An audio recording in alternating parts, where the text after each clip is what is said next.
Now at 10, where you can find free and easy COVID-19 testing. Plus, schools and businesses across the country consider more shutdowns as COVID cases continue to surge. And the Joplin City Council votes to require permits for short-term rentals like Airbnbs. The 4 states' most watched news starts now. With increasing demand for COVID testing, one local company is working to fill the gap. This is KOIM News at 10. Seeds of Hope Staffing from Carthage is opening drive-through COVID-19 testing sites across the area. Right now, they have locations in Carthage, Joplin, and Neosho.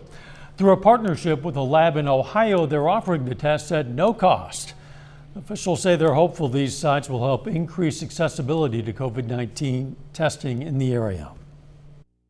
We have been busy. We had a site up in Carthage, and we still have that site. We've been up for 3 weeks over there, and it's getting really busy over there as well. We have a list of testing sites across the area at koimnewsnow.com. Integris Health is asking people not to visit emergency departments to get tested for COVID. Officials say it can drain the department's resources that are needed elsewhere. Integris provided a list of locations in Oklahoma where you can get tested if you think you might have COVID. That list includes Integris Express Care in Miami and Grove, Indian Health Services, the Ottawa County Health Department, Walgreens, Express Wellness in Miami, and Bearskin Wellness Center in Wyandotte. In much of the country, the coronavirus is once again spreading out of control. The numbers of new cases, hospitalizations, and deaths have all risen in the last week and are expected to keep going up. Danya Bacchus reports from Los Angeles.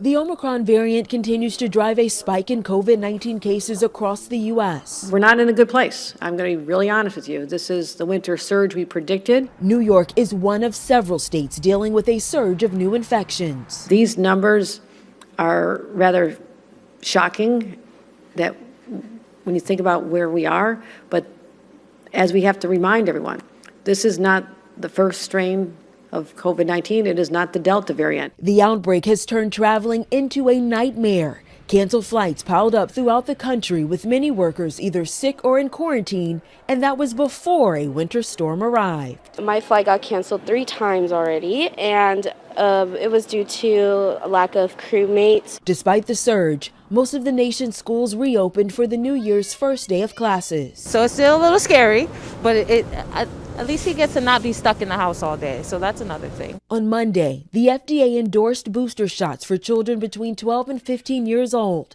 The CDC could authorize the extra doses later this week. Danya Bacchus, CBS News, Los Angeles.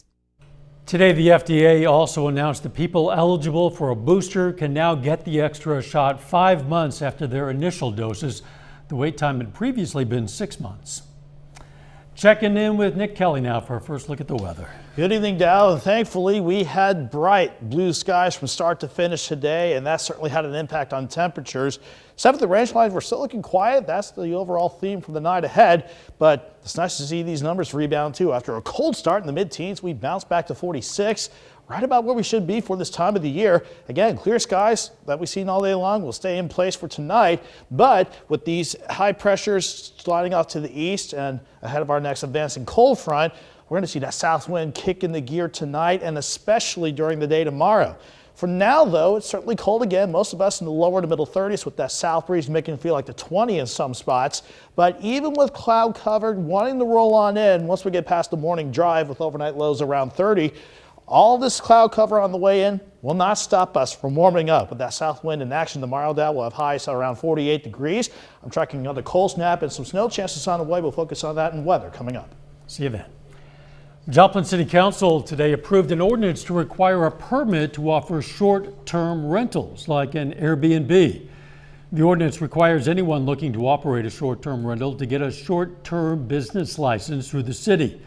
Officials say there are an estimated 70 to 100 short-term rentals currently being offered in Joplin, and the city's received complaints about several of them.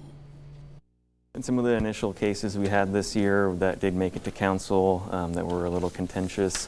There were some comments on both sides, both for and against short-term rentals, for us maybe look at our code and rework some things. And we heard that feedback, and so that's also one of the things that made us decide to go this route in regulating them. Council also approved on first reading a rezoning request to turn the old KODE building into a storage facility. And they approved on first reading a change to extend alcohol sales from 6 a.m. to 1:30 a.m. on Sundays, matching the rest of the weekend state norm. Pittsburgh voters in a couple of weeks will decide on a school bond issue for renovations at the Pittsburgh Community Middle School. Officials say the renovations will cost an estimated $16.5 million and will continue the current mill levy through 2045. If approved, the district would remodel classrooms, add a modern science laboratory, add an elevator for ADA compliance, and renovate the school's auditorium. Anytime you can upgrade your school system and make positive moves for the community, I'm all for it. Well, I'm all for it. I mean, that's where I went to high school, and so that building means a lot to me, and I think it's kind of a symbol of Pittsburgh, and, I really hope that they refurbish it and keep it. So I think it will add to the student growth, and I'm always for that. My daughter actually attends middle school, so I think that'd be a good thing for her. We spoke with another resident who was against the bond but didn't want to go on camera. He said he thought the district should just tear down the middle school and start over rather than continue to fix issues with the current building. Authorities have filed charges in last month's Fort Scott, Kansas double murder case. A relative found 48-year-old Melissa Mitchell dead from a gunshot wound inside her Fort Scott home on December 21st. They also found 53-year-old Leonard Zimmerman dead in the home. Police started searching for Melissa Mitchell's son, Dawson Mitchell, as a person of interest in the case. They found and arrested him the next day on a number of charges, including possession of a firearm by a felon. Now authorities have filed additional charges, including 2 counts of premeditated first-degree murder. Coming up, winter, storm, and COVID cases lead to another round of flight delays and cancellations. Plus, Donald Trump and 2 of his children are subpoenaed by New York's Attorney General over business practices.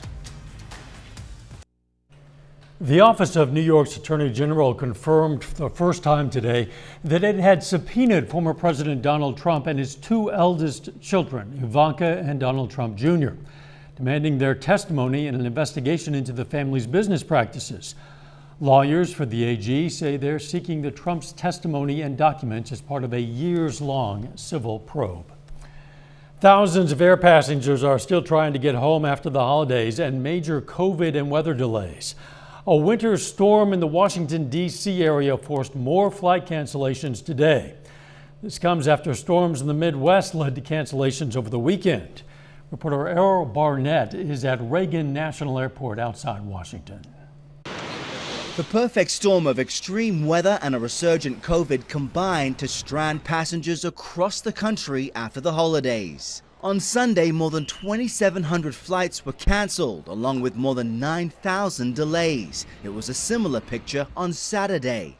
Travel analyst Henry Hardevelt. What's amazing is this is affecting all airlines, many airports. It's a mess on a mess on a mess. Chicago's O'Hare Airport was the worst affected on Sunday, with more than 500 flights, almost half of those scheduled, cancelled or delayed. As long as I'm not spending a night here, I'm good.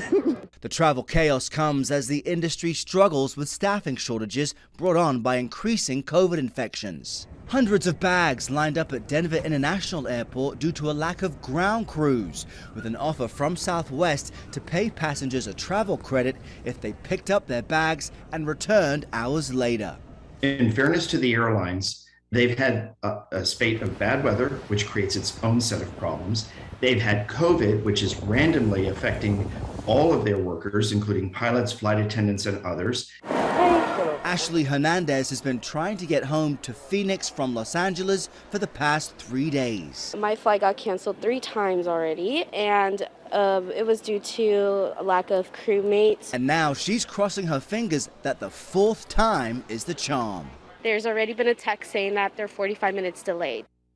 Now, more than 1,700 flights are scheduled to be canceled Monday. We could see that number creep up as the day moves on. And some airlines have proactively canceled flights over the next few weeks to ease some of the pressure. But these COVID outbreaks are also extending to air traffic control towers as well, with the FAA telling CBS News we can expect reduced schedules in the days ahead to maintain safety. Errol Barnett, CBS News at Reagan National Airport. Some firearms dealers will soon be required to make secure gun storage devices available for purchase. Today, the Department of Justice issued the new rule for gun dealers with federal licenses. Devices include gun safes, gun cases, and lockboxes that are compatible with the firearms being sold.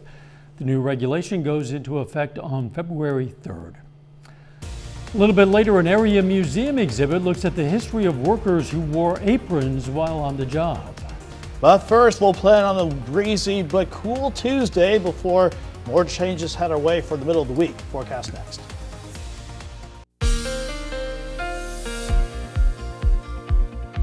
It's nice to see that after a downright cold start to the new year this past weekend, we finally started to really thaw things out with plenty of sunshine and temperatures back closer to normal for today to kick out this first work week of 2022. We're still looking great outside, even though the sun has clearly set. Looking at clear skies from Indigo Sky, our live shot just outside of Seneca, Missouri, and that plentiful sunshine did help us out with temperatures. After we topped out in the mid-20s for our first Sunday of 2022. A little drop off into the mid-teens this morning before we bounce right back, not just to 45 degrees at Joplin Regional, but the official high of 46, which is pretty much where we should be for a normal high on a day like today. That normal high drops to 44 tomorrow, but the actual temperature tomorrow, I'm expecting them to top out in the upper 40s. So the thaw, short-lived, it will continue for tomorrow before we see another cold front head our way by the time we head into Wednesday. Short term, though, again, the live look from 7th and Rangeline shows quiet skies.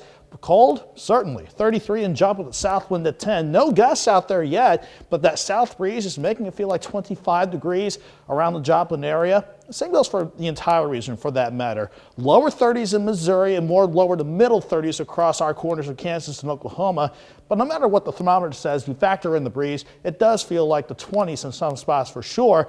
But that south breeze, it's actually going to help us out, believe it or not, as we go through the overnight. Even though that breeze was light during the day at 5 to 10 miles per hour, we're noticing that wind picking up across central parts of Kansas.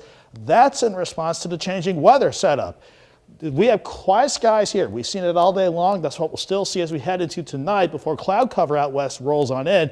But with departing areas of high pressure, keeping that southerly wind in place and actually expected to strengthen ahead of our advancing cold front, that's going to push us back into the upper 40s for tomorrow. Not to mention the jet stream setup. We'll be briefly back on the warmer side of the jet for tomorrow before we see this upper low in the Gulf of Alaska start to come into play. In the short term, though, clear skies out there right now, but some of that building cloud cover out west will try to start rolling in as early as 6 a.m., but everyone's quiet, but everyone's cold with lows around 30. Cloud cover will come and go, bouncing back and forth between partly sunny and mostly cloudy skies during the day. But despite that, that south wind, it will definitely be cranking into gear and helping us out with temperatures. So a south wind at 5 to 15 in the morning with lows around 30. That wind picks up at 15 to 25 during the day with gusts close to 30. That will push us to 44 by noon and afternoon highs right around 48 degrees. But looking beyond tomorrow, not only will the jets slip back to the south, the cold front will give us a northerly breeze and bring us back into the 30s for Wednesday. Then that upper low will spawn another wave and bring in a shot for snow, a quick shot for snow, primarily for Thursday morning before we clear things out just in time to at least start the weekend out. So 48 tomorrow. 37 is the best we could do for Wednesday afternoon, and with a lot of cloud cover and these snow chances for Thursday during the morning, it will keep us cold with highs of 23. And a quick note about expected snow amounts, still keeping an eye on it, but for the time being, indications show not expecting a lot, maybe minor accumulations less than an inch. Let's go 40 on Friday, 50s on Saturday, but then another system with rain Saturday night and Sunday, Dow, and that will send us back into the 30s on Sunday. Yeah, those overnight lows, some of them pretty cold. A little bit, yeah. Thanks, Nick. Throughout history, aprons have been donned by more than just grandmothers cooking a feast for the grandkids. They've been worn by workers in numerous industries, from welders to butchers to carpenters. Well, a new exhibit at the Miners Hall Museum in Franklin, Kansas, called Who's Behind the Apron takes a look back at the history of the jobs of people who wore aprons at work. And we see aprons coming back. People are still wearing aprons today too. So it's kind of interesting to see all that. And we have memories throughout the exhibit, and we have stories. We have even some memories of perhaps a store or something. And they're little short memories that people can read, but it's kind of fun stories. The exhibit will be up through March 27th. Coming up in sports, a local high school standout earns the chance to play in this summer's Kansas Shrine Bowl. And the Pittsburgh State Gorillas hit the road to face Northwest Missouri. Jacob Leonard has that and more next.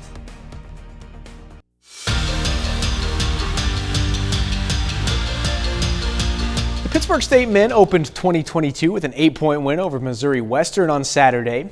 And Bobby Arthur Williams provided a big-time spark in his first game back from injury, posting 24 points and 10 rebounds. Arthur Williams and the Gorillas back in action tonight with a tough one on the road against second-ranked Northwest Missouri State. Now, this one was just a 2-point game at halftime, but Northwest goes on to win 74-64. Tyler Hawkins and Quentin Hardrick each scored 10 for the Gorillas. As for the women's game, Pitt State trying to bounce back from Saturday's loss to Missouri Western. First play of the game, look at Sydney Crane.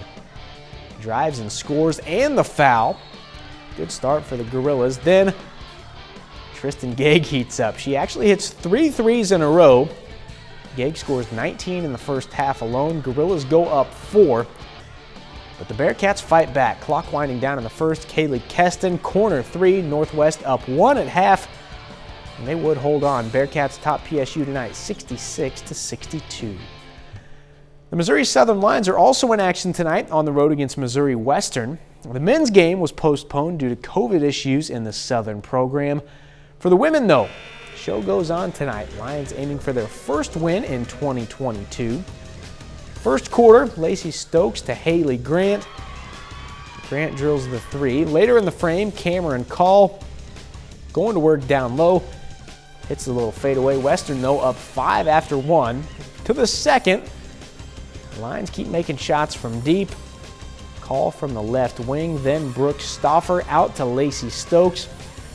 Lacey Stokes scores 19 tonight. Maddie Stokes gets 21, but the Griffins would finish this one off 74-65. Well, 6 local high school players have been picked to play in the Kansas Shrine Bowl this summer. And that includes Columbus standout Cody Shock. The Shock is an all-conference, all-district, and all-state player for the Titans on the defensive line. I finished this season with 63 tackles, 13 tackles for loss, and 4 sacks. He also forced 2 fumbles. Now, as a Pitt State football commit, playing in the Shrine Bowl will actually give Shock an early taste of playing at Carney Smith Stadium. Yeah, I'm probably gonna just before the game get out there and realize this is the home for me. This is where I'm gonna be at, and I can't wait for it to start. All the kids I saw that are on the east side, I'm pretty happy to play with because there were some mean-looking kids that are out there. So I'm pretty happy I'm playing with them. They're all really aggressive people and great kids, and I'm just ready to look forward to play with them. Some of the best of the best. 5 other local players will play in the Shrine Bowl this summer. You can check that out on the sports page at KOAMnewsnow.com. Oklahoma Sooners quarterback Caleb Williams announced today that he is entering the transfer portal. In a statement Williams released earlier today, he said he plans to speak to other schools, see who may offer the best preparation and development for his future career. He also said that staying at Oklahoma is, quote, definitely an option.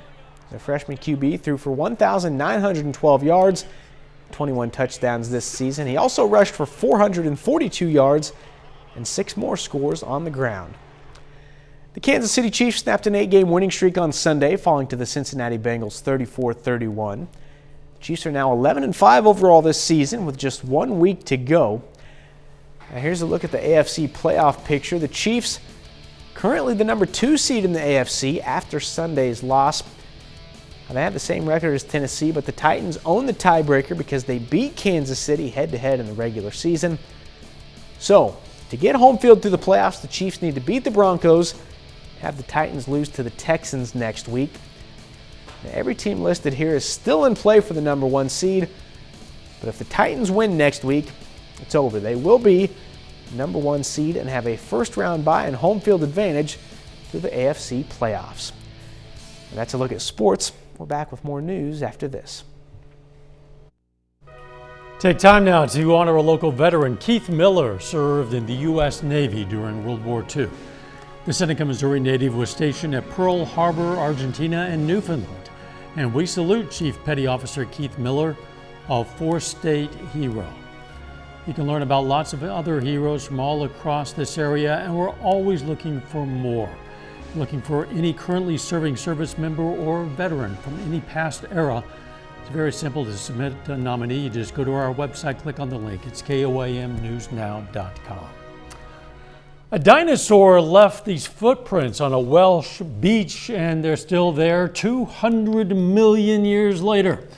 Scientists in the UK found the tracks. London's Natural History Museum says they date back to the Triassic period, and they're thought to be made by a sauropod or one of their relatives. Using these footprints, scientists can determine how this dinosaur walked along that beach, presumably not in flip-flops. The museum says the tracks will remain on the beach until they are worn away by the tide. But they've been there for 200 million years, so no knows how long it'll take for them to eventually wear away. I wonder if that was a footprint before that dinosaur knocked over a sandcastle. Yeah, maybe.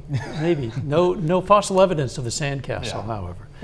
The weather's going to be pretty nice tomorrow. Yeah, we'll just have to drop back near 30 tonight, but we'll be back in the upper 40s despite cloud cover back in action.